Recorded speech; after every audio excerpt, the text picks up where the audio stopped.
Hello, everyone, and welcome to the Embodied Blonde Show. I am here today with Casandra Austin-McDonald.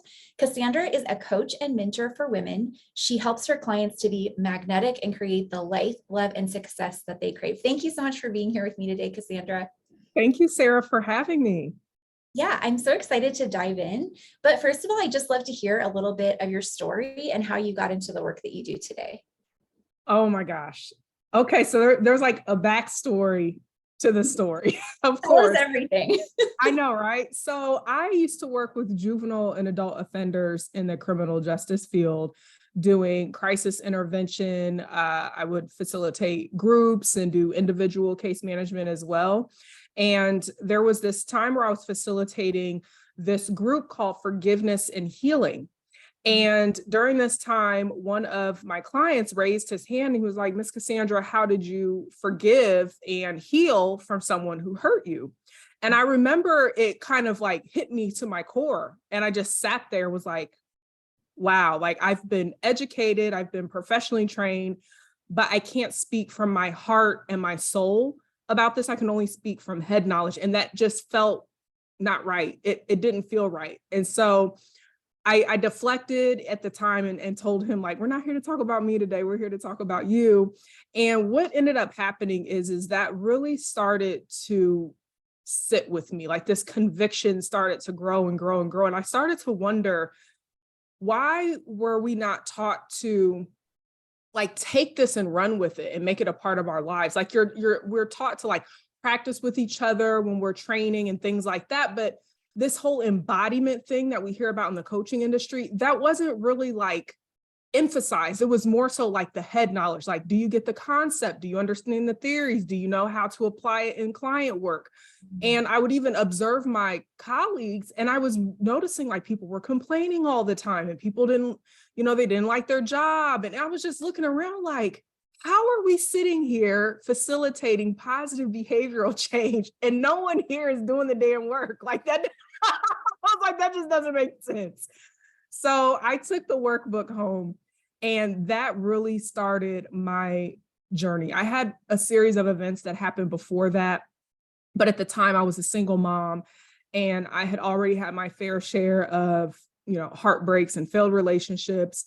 And yet I was still also had this gift of continuing to pursue my education and my career. And so I was just really sitting with myself during this time and I started investing in myself and, I get support either through therapy or coaching and I go to retreats and I go to seminars and, all the things. And eventually it led to me having this idea of, well, what if I start sharing with teenage girls what I know now about womanhood and self-worth and tell them now so that they are basically not having to spend the years figuring it out like I did. I was in my mid-20s around this time when I was having these epiphanies.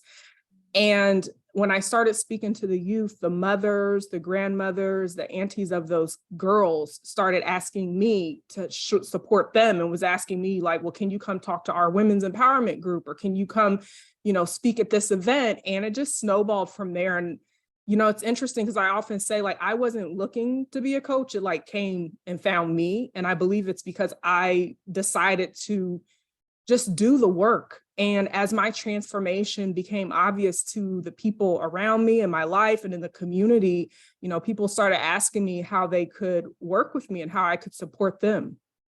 Oh, wow. That's amazing. That's such a powerful story. And I love that it started with just this one question, that guy maybe didn't realize, I'm sure, that he was about to completely change your life. The guy that asked the question. Yeah. Wow. Yeah. And I used to hold on to a lot of resentment. Like forgiveness has always been tricky for me, even as a coach and a healer still. Like when I feel betrayed or I feel wronged or I feel, hurt in my heart, it's something I still have to really, really work at. And so at that time, for someone who hadn't done any of this work to be asked that, it really, really sat with me and was like, whoa, like I can't even answer this question. Yeah. Wow. What an empowering story. That's awesome.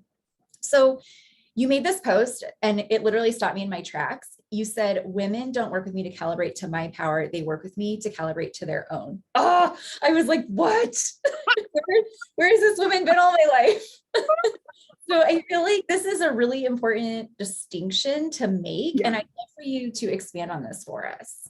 Yeah. Well, I'm an observant person. And from my observations in the online, specifically the online coaching world, I started to feel like people were wanting to invest in mentorship and coaching and programs to hopefully get whatever they thought the mentor had. And I was like, no, that's not the right approach. The approach is to crack open what's already in you. It's in you.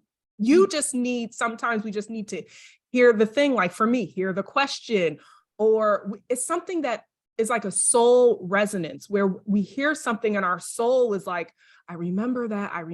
And that whisper just gets louder and louder and louder. Before we know it, we're unleashing ourselves. And so when I said that, it was really like out of me observing what I had been noticing over the years and just really desiring to see more women embrace their own authenticity and their own unique essence, and to see that it's not about getting what the other person has, rather putting yourself in spaces and places and rooms where you can remember the truth that's already inside of you.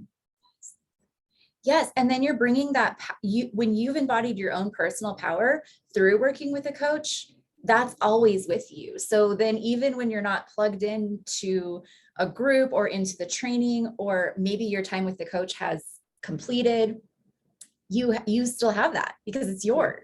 Exactly. I love that so much. I feel like this is important. And I think this is definitely the direction that the coaching industry is headed, is just in people really taking full responsibility for their own journey and for their own power, and hiring a coach for the right reasons. I think that's so important. It really is. It's really, it's about working with someone, not trying to be someone else or trying to, get something. It's just you're in partnership, you're collaborating so that you can ultimately get the outcome that you're desiring. But I think that a lot of people lose themselves to it. I'll admit there's been times where I was on the chase to success, as many of us get on, and I would lost myself to it. And that's how I'm able to say the things I say, is because I not only walked with clients myself, but I had to walk through my own path of realizing like, hey, like you're losing yourself a little bit, like let's reel it back in, let's come back home to ourselves. And so I think that, out of all the things we're aspiring to be, do, and have in this lifetime, we don't want to lose ourselves in the process. And I think that's something that we always have to make sure we're holding on to, is ourself. Yeah, absolutely. I think that's so important. And sometimes I feel it's really valuable to like take a break, like a short integration break, to like fully embody what you've learned and then to go and live that, because it can be so easy when you've had someone's voice in your head for like an entire year to think about everything almost through their perspective instead of filtering it through your own. I'm actually doing that now. I don't have a one-on-one coach or anybody I'm working with right now. Of course, I like to stay in community and spaces so that if I need something to plug into, it's available. But I decided in 2023 for this to be the year that I really just deepen in my own knowing and to trust myself deeper. And I feel like I've invested so much, not just money, but time and energy into mentorship and coaching. And I was like, you know what, this is my year to just like step into such a deep level of self-trust. Like, I've got this, I've got me, and I trust that whatever is on the other side of this is for my highest good. But at some point, I have to trust in my own knowing, my own voice. And I can't hear that sometimes when I'm always in coaching relationships. And I think that for those of us who are coaches and healers and mentors, we have to be able to discern, when is that time for ourselves? Like, do I need to go on a mentorship sabbatical, if you will, take some time for myself and like reconnect with my own voice and my own truth? Yeah, I love that. I resonate so much with that. And I think it just comes from knowing yourself and being able to, like, for me, it's like I'm a generator. So I feel like it's like a gut feeling. Yay for generators. It's like a gut feeling where you just kind of know. I don't know. It's like a knowing, and I'm learning more and more to follow that and trust that. And that always brings the best outcomes. I love that. Oh, I love that so much. So one of the ways your clients have leveled up is by leaving their badass boss identity at work in the office and instead showing up in their relationships with their femininity and heart rather than their ego and defense mechanisms. Yes. Can you talk a little bit more about this? I think this is so important. And I've definitely struggled with it personally, of being in like badass mode and like working my butt off. And especially when you have your own business. And now I have two businesses, like my massage therapy business and my coaching business. And it's like the effort that it takes to launch something and get it off the ground, and like to continually invest your energy in it. And then the reason why I have such an amazing, juicy relationship is because of being in my feminine energy. But there are times where I realize there's a disconnect. Like I just come home with this, like, I'm still in the energy. Yeah. So Yeah. talk about this a little bit.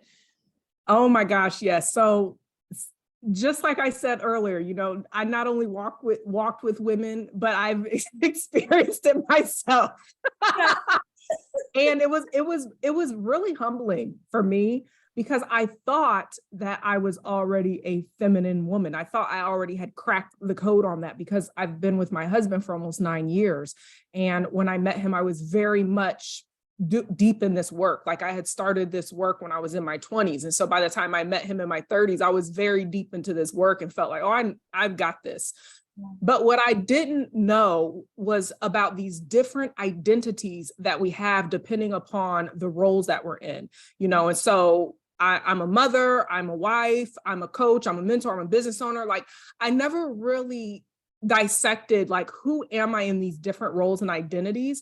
I started to notice that when I was in my relationship with my husband, that he would come home, and if I was still working on something in my business, I had this really like, I'm focused, like I'm locked in energy, and I don't want anybody to bother me. I don't want to be messed with, leave me alone.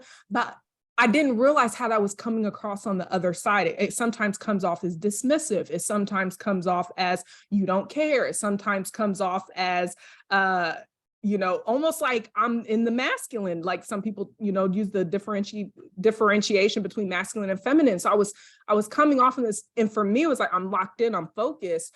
But what I realized is, and I love this study that I read a while back, was that we need at least 30 minutes to take a break between our work and home to get integrated in our body and to shift the energy. And it really helps to flush out whatever had went on in the day, in the work day, and to whatever somatic practice, I do somatics in my work and for my own sacred practices. And so you may have a somatic practice you want to do. You may want to do some movement or some breath work or something, but something to get you in your body. Because a lot of times when women are in business, I have found that they are living up here a lot. They're thinking, not feeling. And romance and relationships and intimacy is all about the connection, and we connect through our feeling. But if you're living up here all the time and you're not tapped into your heart and your soul and in your body, that's where some of that conflict could come in with relationships. And so I always recommend that women take a 30-minute like buffer between work and home or partnership, so that you can like get back into yourself, like feel like I'm a woman, feel myself, feel my breath, feel my heartbeat, feel what it feels like to just be, like feel the wind on your face, go outside for a walk, smell the flowers, like do something to get your senses back online, so that when you're around your partner, you're automatically like, that's enticing to the other person. Like you're in the sensual feminine, like it's enticing, it lures them in, it magnetizes them, and you'll be like a magnet. But a lot of times, women go from one to the next, like they're jumping from each role, mother, partner, leader, business, like they're just hopping, and they don't give themselves time to just be with yourself for a moment. 30 minutes may be too much for some people. You may be like, I got a whole lot going on, I don't have time for that. But even if you just give yourself 5 minutes, like set a timer and just give yourself 5 minutes to tap into your senses, get present in your body, so that when you're back with your partner again, you're present. You're not living up in here thinking about the to-do list and like, oh, I forgot to do this for the launch, or I forgot to do that. You're present in the moment. Oh my gosh, that's so helpful. That is amazing advice. Just having a little bit of a transition ritual, even if it is just for 5 minutes. And then Yeah. how amazing would it be if you could do that for 30 minutes? You'd probably be a whole new person by the time you walked in the front door. I'm telling you, when I got 30 minutes, honey, and I could put my feet on that grass, I'm a whole new woman, which is funny. That's my signature offer, is a Oh whole my new woman. gosh, amazing.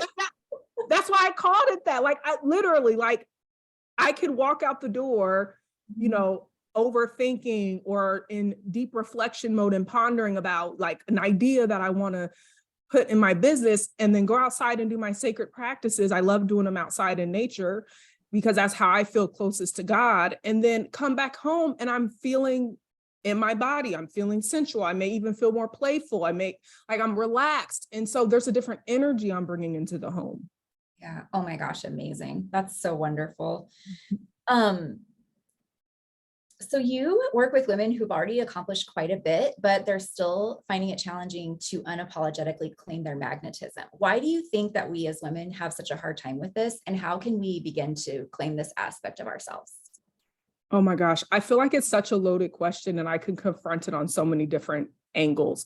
For one, I think that we live in a world where there's still so much conditioning and unlearning that's happening regarding what it means to be an empowered woman, because there have been so many different dynamics throughout history for women. You know, women have been treated like second-class citizens for a very long time, and women are still in this era of trying to return to our sovereignty, to where women were actually, you know, adored and appreciated and looked at for all the amazing things we bring, even if it looks different to what the male species brings. And so I think that's one dynamic. And another element, I think, too, is just what women have made amongst ourselves make that mean what it means to be magnetic. Because oftentimes, if a woman is not feeling confident or magnetic in herself just as a woman, and then this woman walks in and she's stunning and she's magnetic and all the attention is drawn to her, like, women automatically start generating stories about, oh, she just likes attention, or easy for her because ... Like, we go into these stories. And so I think there's so many different reasons, but ultimately I believe it's the conditioning. There's a lot of unlearning that we're still doing about what it means to be an empowered woman, and the type of women who want it all, the type of women who say, like, yeah, I love having a partner, and I love being a leader. I love doing something I'm passionate about, and I'm actually pretty darn good at it. Like, I love that. But like I said earlier, also being able to differentiate the different identities that we are stepping into when we're in those different roles. And oftentimes the magnetic role is that more sensual, playful, lighthearted, relaxed. And when we're looking at leadership, oftentimes it's like very serious. And especially when we're talking about the world of personal branding, like, everybody's just taking it so serious right now. Everybody's so afraid they're going to get canceled. And so I think there's like so many different angles that we could approach the conversation about what really deactivates women's magnetism. Yes. And do you feel that there is a place for a woman's magnetism in her business and in? Heck yeah. I think so too. I think it's one of the ways we're so powerful, but we try to push it aside because it's inappropriate for business, you know? Yeah. It's our creativity and our intuition. Our creativity, our intuition are very much feminine, in my opinion, are very much feminine traits. And a lot of times women are in these masculine dominated spaces where logic is valued most. But a lot of times, you know, when a woman has an intuitive nudge, that trumps logic. But the issue is that if you're in spaces where maybe somebody either is gaslighting and they just 1 + 1 = 2 all day long, there's no nuances, there's no other angles. Like, some people struggle with that. Some people struggle with their self-trust. And so I think that there's multiple reasons why women aren't seeing the beauty of bringing that part of themselves to the workplace. But if you look at anyone who's created any level of massive success in any industry, in any realm, like Steve Jobs, if you look at iPhone, or you look at the Wright brothers in the airplane, there's creativity, there's innovation, there's intuition. And so they're very much, in my humble opinion, connected to these parts of themselves that women are actually turning off in the workplace. Oh my gosh, yes, exactly. You nailed it. That's exactly so true. And like the feminine qualities of like, we're so when we're in our essence, we're so collaborative and connected and focused on community. And these are really, really valuable things in business. Yeah, yeah, for sure. And so I think that if we can learn to really appreciate the both and, I often say that I stand for the both and. It's not about, I saw some stuff online not too long ago where people were talking about masculine versus feminine. And I just think that that's such a waste of a time to even argue. I think that it's about, can you be the most embodied version of yourself possible? Because if you're being that, you're not canceling one or the other out. You're actually embracing all parts of you. You're integrating all parts of you, and you're bringing your full self to every room you enter, whether if it's the bedroom or the boardroom or any room in between.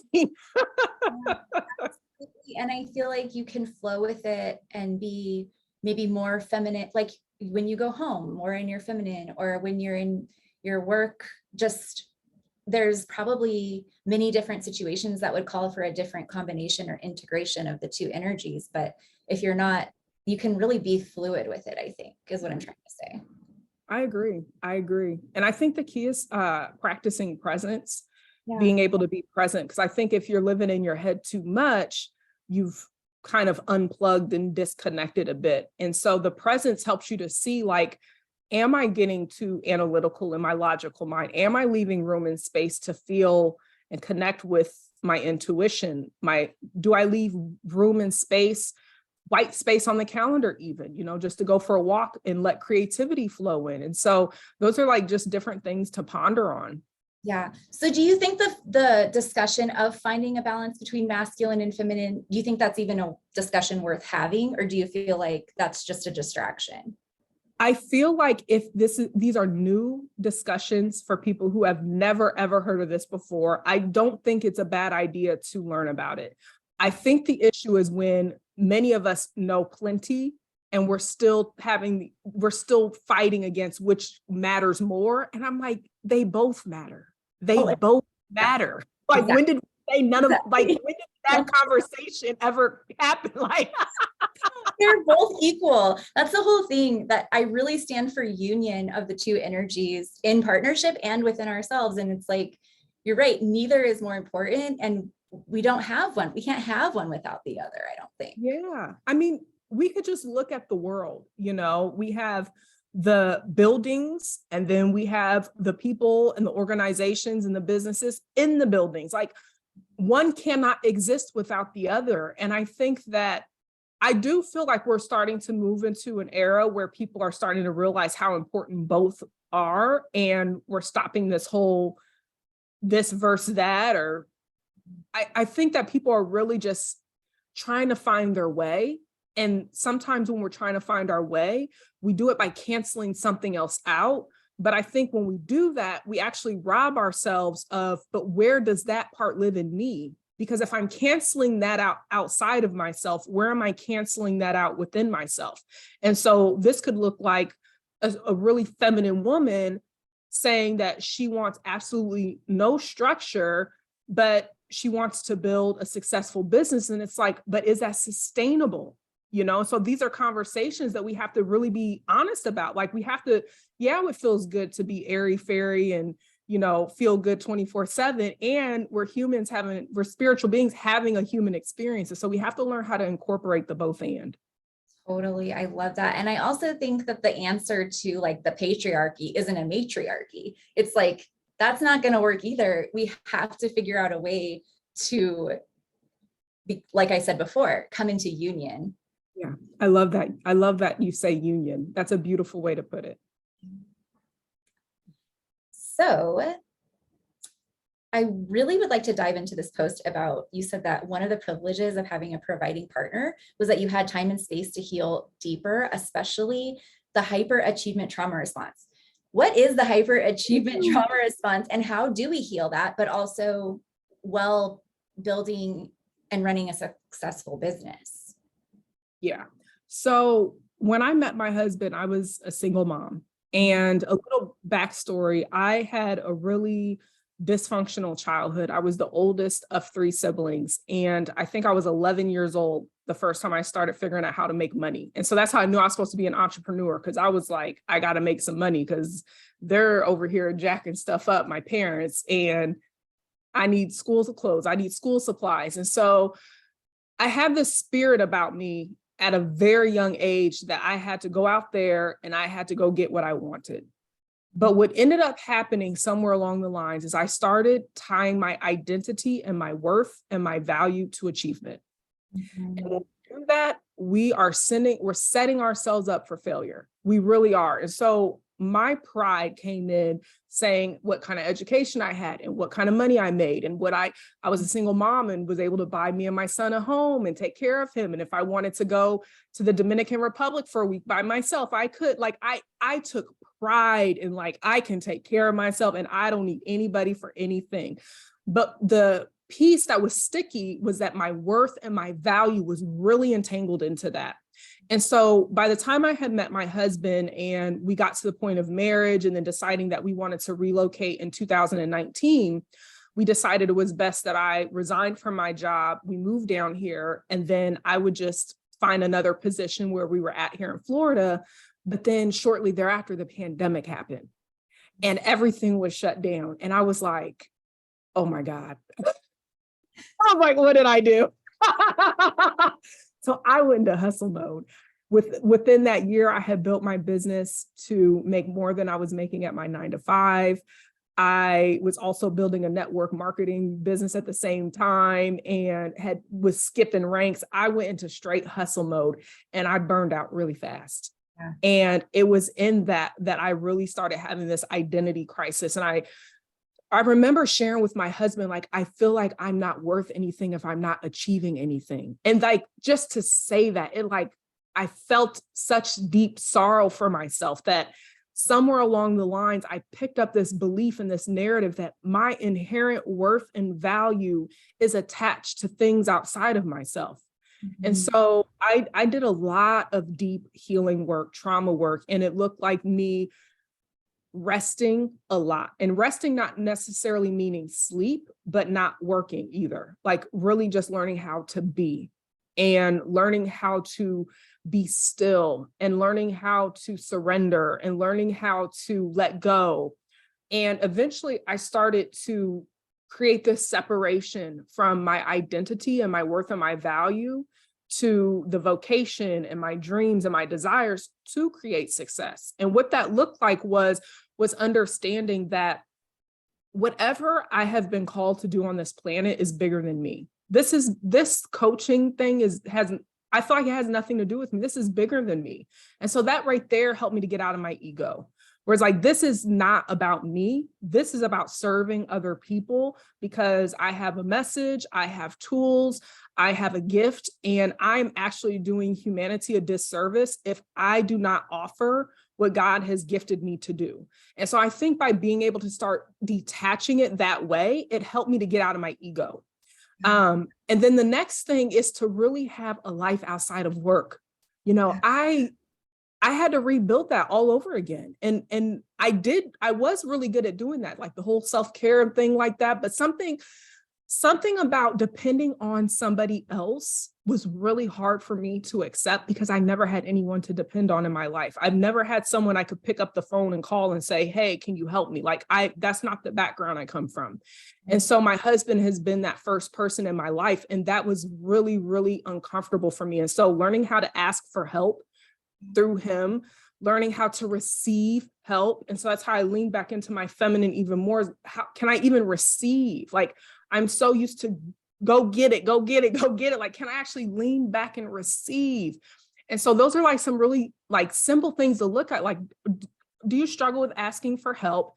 Is your ego so attached to the outcome that if it doesn't happen, it feels like an ego death? You know, it feels like somebody has attacked your soul. and really just being honest with yourself, you know, about that. That's amazing. I resonate so much with that story. I've also been like I had a lot of survival mode energy, and I was also kind of working my butt off from a very young age to take care of myself. And my boyfriend, this is the first time I've ever been in the experience of being able to be provided for. And for me, during COVID, my business got shut down because I was doing massage therapy in person. So I wasn't able to work at all for quite a while. And it was a huge learning because he took care of everything. He paid all of our bills. He took, like, I didn't pay for a thing.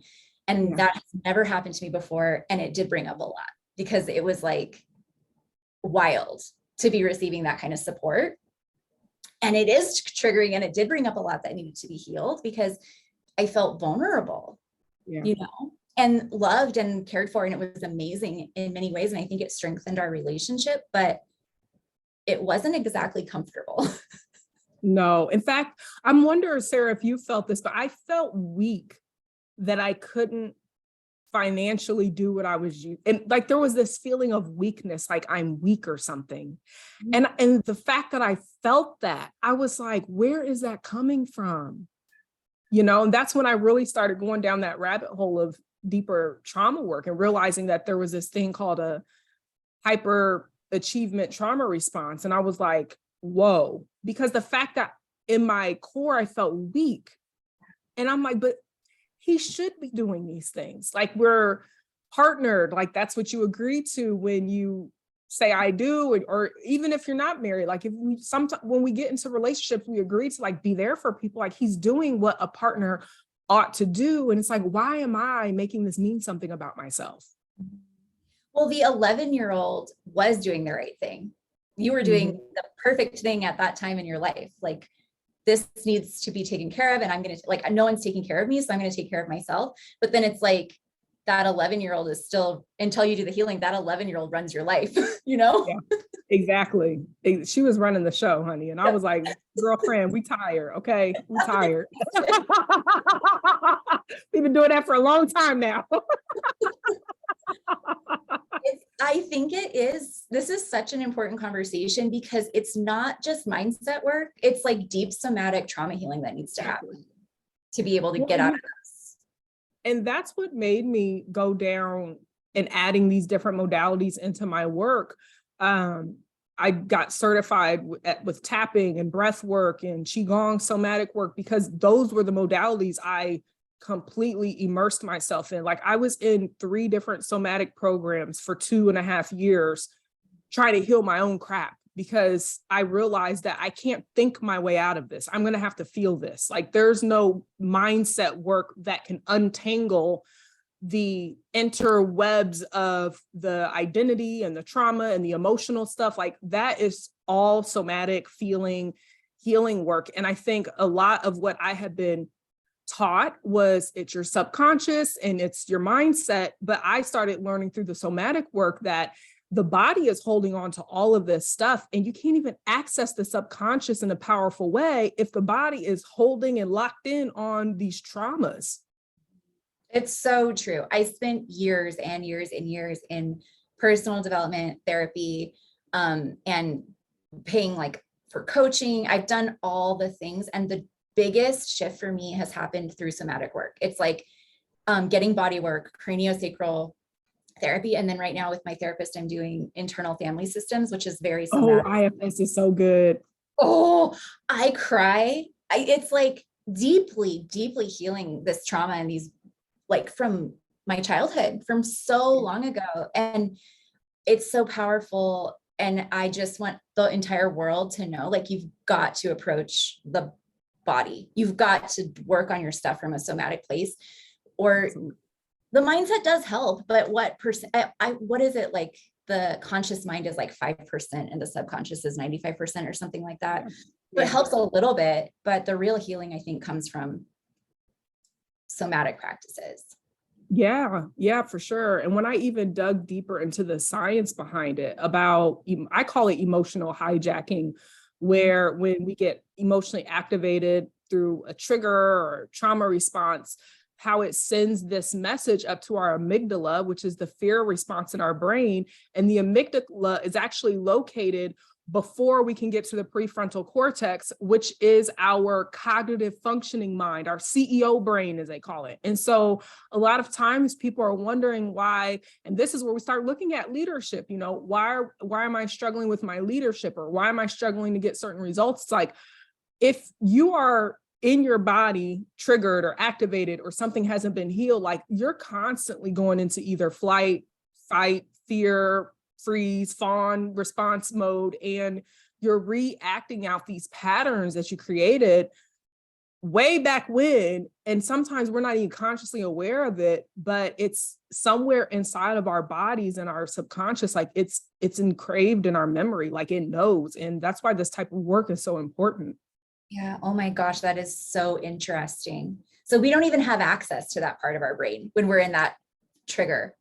Nope. The amygdala is literally stationed like, it's like, if you think of it this way, there's like these signals going up. Here's the amygdala, and it stops here, and the prefrontal cortex is up here. There's no, you're done for. Like, and this is why we see people reacting and not responding. And a lot of people get judged for people who they think are emotionally reactive, but I often tell them, like, they are acting in a trauma response. That's why, like, they have not cracked some code internally with safety in their body to access a level of awareness where you're being with the trigger rather than in the trigger. When we're in the trigger is when we're getting hijacked and we start reenacting old patterns and habits and behaviors.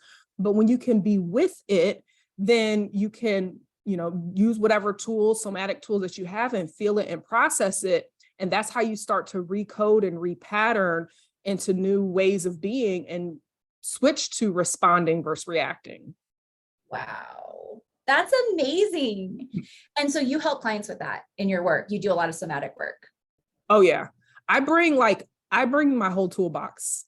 We're doing somatic, mind, body, soul is my approach. We do the somatic, we do the mindset work, the soul work. And of course, like I said, I love the both and so there's definitely strategy. You know, I've had clients work on their visibility with me. And if they're struggling with camera shyness, you know, if they don't want to do a live stream because they're afraid of the internet trolls or the bullies, like we'll do the mind, body, soul work. And I'll give them like tangible step-by-step, like, okay, now let's do this, this, and this to get them actively doing the live streams or teachings or whatever it is that they're wanting to do. That's amazing. It's so helpful because they all matter. Yeah. And it it's cool does. to be able to find that in one person, because I feel like a lot of times you're like, okay, well, I'm going to go to this coach for energetics, and then I need to go to this coach for, I think that all the time. Well, I need a strategy coach now because I've been in the energetics for a year, and like, how cool to just have all of that. And then this person knows your story too. So I'm sure you can tailor strategy to like you said, if somebody's terrified of the camera, you're going to give them a different strategy than somebody who's been doing live streams every day for years, you know? Exactly. I feel like that's where my intuitive, and see, again, the intuition and the strategy can work in tandem with each other, because I will download these strategies and I give it to my clients and it works. And so like, that's where we get to like use these things together. Oh, that's so cool. I love that. I love that so much. One of your posts, you said self-actualization isn't the ceiling, it's the floor. Oh my gosh. So this is where, yes, this is where I'm going to be ruffling feathers in the coaching industry. So I am in human design, I'm a 5-1. I have a 1. And so a researcher, like it's in me, which is funny because I minored in African-American studies when I was studying. And I've always wanted to know like where something came from. And so a lot of people reference Maslow's hierarchy of needs in the personal development industry. And they say like, oh, self-actualization is the pinnacle. But what a lot of people don't know is that Maslow got his theory from firsthand observations from this indigenous group called Blackfoot Nation. And in Blackfoot Nation, it was a different order. And so self-actualization is at the bottom. In the middle is community, and at the top is culture. And so they're all about, we become self-actualized, not for ourselves and our own selfish, egotistical reasons. We become self-actualized to change the world. And so that's where that came from, was from my study of like, this is not Maslow's stuff, people. Like, he got this from an indigenous group, and we're not supposed to be self-actualized for self-serving reasons. It's because self-actualization was the floor back then. Like, it was a no-brainer. Like, of course we're self-actualized. Like, we're not treating each other like crap and healing from all these traumas. Like, we're already. Oh my gosh, that is mind-blowing. Yeah. And So so it's like, good. the aim is like, how do we change our community, meaning family and society around us, and ultimately culturally, how do we change the world by being our best self? And so it's actually something I taught recently in a masterclass I facilitated, and people were mind blown. They're like, oh my God, I did not know that. And I was like, yeah, like, we really have to. And I, again, going back to your question about the hyper independence trauma response, I think that is why that's a trauma response, because when it's for self-serving reasons, you can't sustain that. And so when we're looking at doing this type of work, it has to be for a reason bigger than yourself. It can't just be about me, or I want to be self-actualized so I can go buy a mansion and a car. And all. It's like, no, me being self-actualized is good for the world because I can share what I have learned through my own journey. Yeah. Oh my gosh, that's so powerful. And it takes away literally all of the static, because if this is your calling and you're just in service to your calling in the divine, it's like, you're just showing up. You're not like, how many people watch this? How many people bought this? Like, is this growing? Is someone copying me? Like, all of that goes away, and you're just like, I'm here to serve, and the results are the results. It doesn't, like, it'll be what it'll be. I feel like that's so powerful. Yeah, it's not easy. I'll tell you that. Yeah, no. It's not easy, because there are times where my ego is like, well, when's the last time we signed a new client, or how many people signed up for this offer? Yeah. I have a retreat coming up and I have a goal, but that's where I have to lean back into surrender and trust and remind myself, like, it's not about you.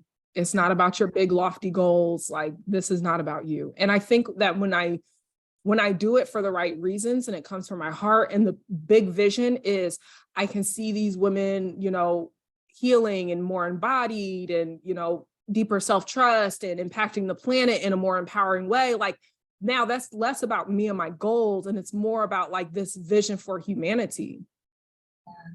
That's so beautiful. And the goals, I feel like everything that you want is meant to come for you. Like, you're not meant to not have dreams or not have outcomes that you would love to have happen, but it's just like, we get this, it's just an invitation, I feel like, to let go of like the when and the how, and just be in the energy of what we're meant to do. Yeah, for sure. And I mean, when we look at a lot of different teachers and guides and healers throughout history, you always hear that ultimately they ended up being good. Like, they ended up being well taken care of by their followers and their students and the communities. And that same framework exists now in the form of business, and so we have to know that the more that we lean into what value am I bringing to the world and making it less about ourselves, that I think it was Oprah that said, like, when you become so good at something, you become undeniable. The money, the success, it'll come, because people can't turn a blind eye to what exists. I believe that. I think it's so inspiring. It's a better way to do it. There's like a million ways to get there, right? But it's like, this is a really good way. Yeah. And I've done the stress and the strife, and I'm like, no, I'm good. If I wanted to grind and hustle, I know how to do that. But Yep. I didn't have peace. I was tired. I was fighting my partner. I'm like, no, I don't want to live like that. Yeah. And I feel like if you create it in that energy, you have to stay in that energy a lot of times to sustain it. Exactly. Yeah. That just wasn't sustainable for me.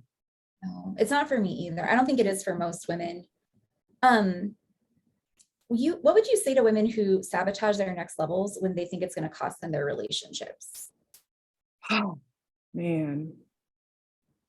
I took a side because just this morning, I had a client tell me that she left her partner. And it's something that's it's such a real fear. You know, we fought so hard as women to have the freedoms that we have today. You know, it's less than 100 years ago, we couldn't even have our own bank account.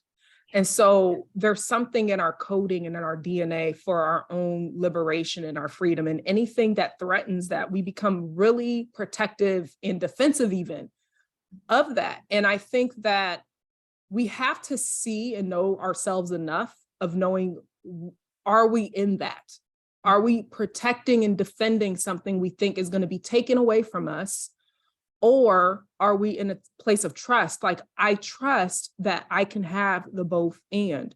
I trust that even if my self-actualized, world-impacting version of myself is just too much for my partner, that there's someone else out there for me. Like, this relationship doesn't mean that I'll never find love again. And so can we open ourselves up to the possibilities that, you know, there's this saying I've always said in my work about relationships, the next bus is going to come. So I grew up where there was city buses, public transportation, and every 30 minutes a bus was coming. And so I've used this analogy with women where they're like, am I ever going to meet someone? I said, the next bus is always going to come. Like, there's always going to be a partner that it's always coming. But can we trust in that and not hold ourselves back because we're so afraid that our partners can't handle us at this high level, and trusting that even if they can't, it's okay. That's for them to deal with. And we can still trust that there is someone out there that can handle us in that way. There is such a fear, and I've heard so many women say this, that if you're successful, or the more successful you are, the more intimidating you are to men, and no one wants to sabotage their relationship with success. But I think if we go back to what you were talking about earlier, about being able to come home and be in your softness and be in your like juicy energy, that would help so much, because in your partnership, you can be that way. And in your business, you can be whatever other way you want to be. Yeah. You know, I think about Tina Turner. She passed recently. And although her first relationship was a terrible example of a relationship that was just domestic violence, but to see that she found love later in life at the peak of her career, that to me was like such an example of, we do get to have it all. Like, this woman became an icon, and she created records that will outlive all of us. And she met the love of her life, who gave her a freaking kidney when she was on dialysis, and he didn't want to lose her, and he gave her a kidney just to keep her longer. Like, we do get to have it all, but can we trust in that? Yeah. I think that for too long, we have had to sacrifice to be really successful, but I think that's changing. I think it's changing rapidly. I think we're rewriting the rules of what it even means to be a woman in business. And I think that's why there are so many women entrepreneurs, because we're like, no, we're going to do it our way. And we are going to get to have it all. And we do get to be present for our lives and our families and ourselves and our business. We can do it all. We can do it all at the same time. And it doesn't mean always that we're going to have to work 100 hours a week. Yeah. Yeah. And my faith, I read the Bible, and there is this passage, Proverbs 31. They call it the Proverbs 31 woman. And she was an entrepreneur. She was very successful. And she, I believe, is what the modern day woman is aspiring to be. And she had it all. She had a partner, she had a family, she had servants, she had multiple businesses, she was an investor. And these scriptures describe her as this blessed woman, and everybody saw her as blessed. And so I really feel like that's the world we're living in now, where women are returning to this sovereign woman who like is so honored for her natural ability to create. I mean, we birth, like we were born to create. And so I think that we are returning to this new world where people are starting to realize like what women really do bring to the table. And it's more than just servitude, like men used to think back in the day, but also science is even revealing that women, our prefrontal cortex called the CEO brain, women's is more developed than men. And so they're even proving through science that we were born leaders. And so I really do think that things are turning. It's a slow turn, but I do think things are turning. I love that. And I grew up also in religion. And for me, it was really fundamentalist, and I've found my own understanding of it since then. But my dad passed about a year ago, and I got really back into reading the Bible. Thank you. It shook me, and I did return a little bit to my roots, but just with my own understanding of it. Yeah. And I find so much inspiration from the Proverbs 31 woman as well. It's like, this is amazing. And that was written so many years ago.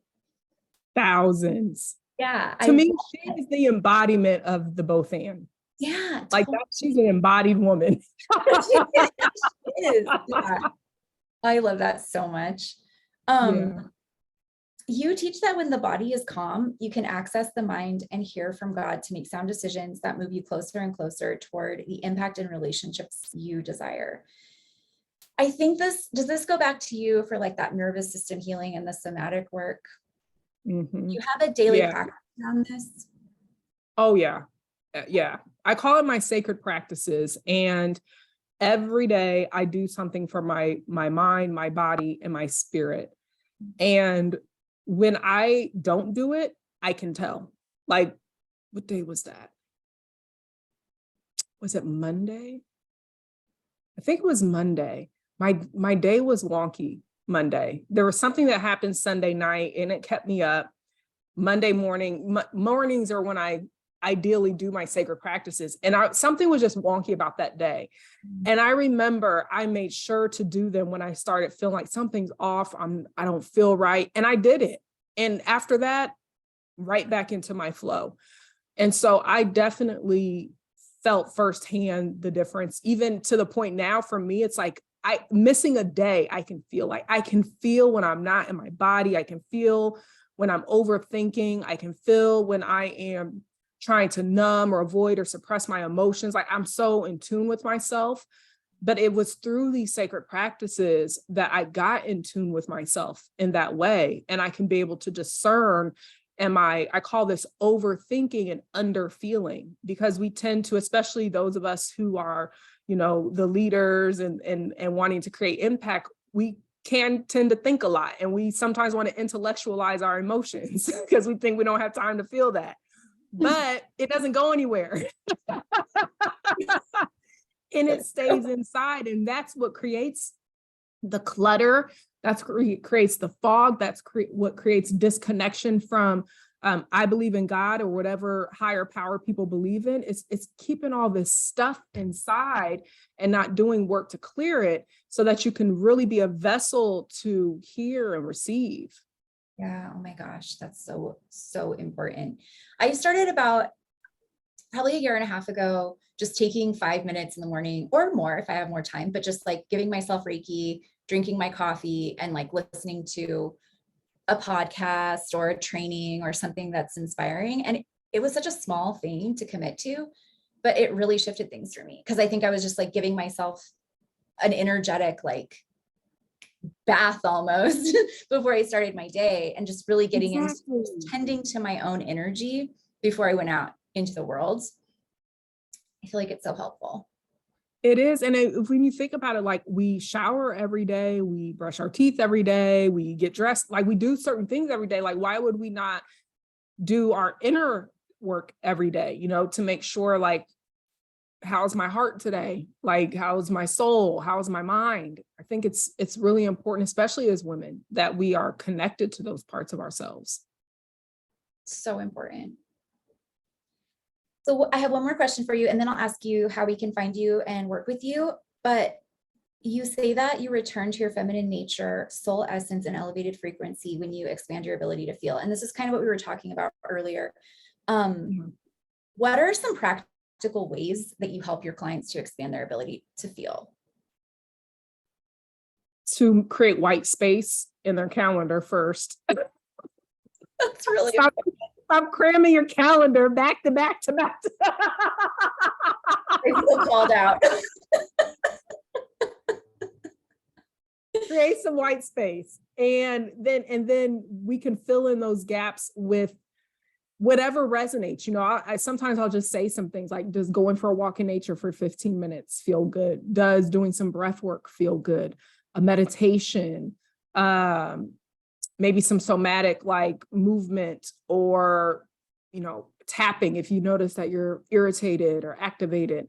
And so I think it's important to do that. And you can set alarms on your phone if you need to give yourself a reminder, like, how am I thinking, feeling, behaving right now? That's a really good way to remind yourself to check in and tune in, because oftentimes what tends to happen is when you get caught in autopilot and you get caught in this robotic way of doing things, our mind is still generating thoughts and our body is still having experiences with what we are experiencing. And so if you keep going through your days, you're collecting thoughts and feelings over time that becomes your frequency. And this is where we see people having a baseline frequency of frustration, or a baseline frequency of sadness, or a baseline frequency of anger or irritation, because it's just old stagnant stuff that just snowballed. And it's like the snowball just gets bigger and bigger and bigger until something outside of yourself, your relationship has a breakdown, something's happening with your team, something's happening in your business, and it gets your awareness like, up, something's not right. But if you can make this a daily practice with yourself to tune in, it won't collect all this. The snowball won't get bigger and bigger and bigger to the point where something outside of yourself has to happen for you to wake up and realize that you created that. And this is where we see a lot of people want to start blaming, and like, it's my partner's fault, or it's my team's fault, or it's the internet, it's the algorithm. It's like, no. It's the algorithm. Like, how have you been thinking and feeling and behaving? Let's start there.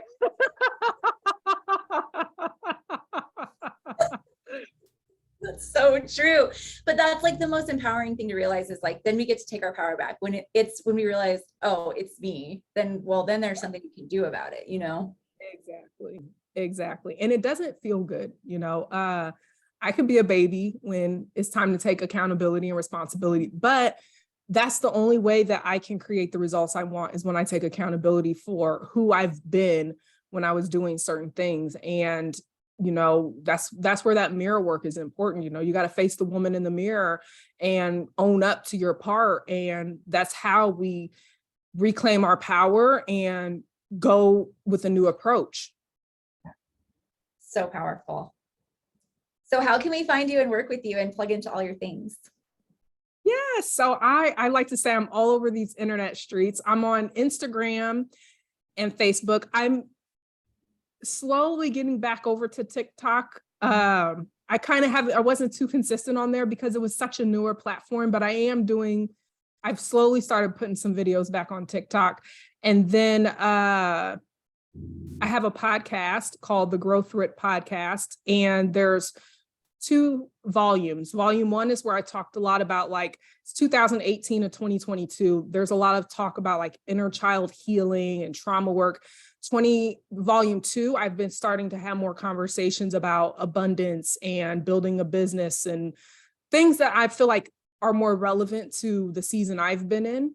And then I'm also hosting a retreat here in Florida in October. And so there's information all over my social media about that as well. Amazing. And I'll link your Instagram in the show notes so people can find you. This has been Awesome. so much fun. This has been an amazing conversation. Like, I'm going to re-listen to it for sure.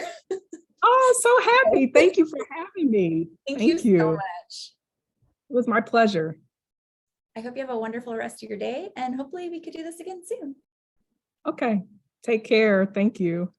Bye. Bye.